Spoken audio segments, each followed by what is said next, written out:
আমার যেদিন মৃত্যু হবে সেদিনও দেখা যাবে সংসারের অনেক কাজ বাকি রয়ে গেছে বাকি। হয় চেয়ারের ফায়া ভাঙ্গা, জানালার চিটকারি ভাঙ্গা, হ্যাঁ সোফাটার মধ্যে বার্নিশ করলে বালা ছিল, ফ্রিজের তলে দিয়া পানি ভরে, নুন নাই, তেল নাই, সাবান নাই, এই না? তাহলে স্বার্থপর এই দুনিয়া শেষ করা যায় না। দুনিয়ার প্রয়োজন শেষ হয় না বন্ধু। এই বিদেশ প্রবাসী, আহা কি পরিমাণ মায়া লাগে। 12 ঘন্টা ডিউটি করে আবার আরো 6 ঘন্টা আরেক কোম্পানির স্যার কি করে 18 ঘন্টা, কেউ আর থাকে 6 ঘন্টা।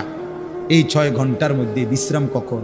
নিজের জামাগুলা নিজে ধোয়, নিজের রান্নাটা নিজে করে। প্রবাসীগুলো বিদেশে থাকে, যে আমি তো সৌদি আরবে অনেক দূর দূর ছেলেদের কাছে গেছি, ওরা দম করে খুব মহব্বত করে। তাইলে এই নিজের রান্না নিজের, কত ছেলে যে বিশ্বাস করো ভাইয়া কি পরিমাণ কান্দে, আল্লাহর কসম। এটা যদি আমি দেখাইতে পারতাম।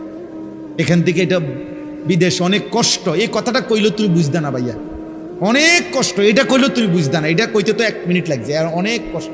বাস্তবতা হলো তার চাইতে অনেক বেশি কষ্ট।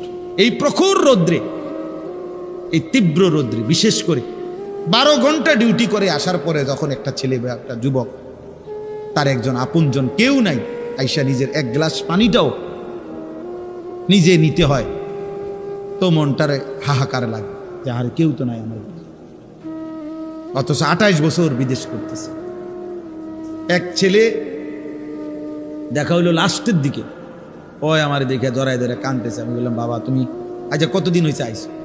কয় হুজুর 3 বছর। এই শেষ আমার যে ছেলেটা খেজুর আইনা দিছে মদিনায়, ওই ছেলেটা আমি বলতেছে যে আচ্ছা 3 বছর হয়েছে বাড়ির থেকে আসছি, একবারও যাই নাই।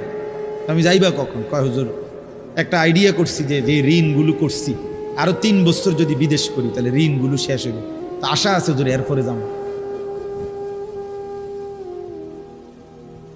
এই কদ্দুর অল্প বয়সী ছেলে। হ্যাঁ ভাইয়া, এই জন্য সে যাইয়া হয়তো অনেক দুঃখের কথা বলে না বাড়িতে, যে মা কানবো, বাপে কানবে,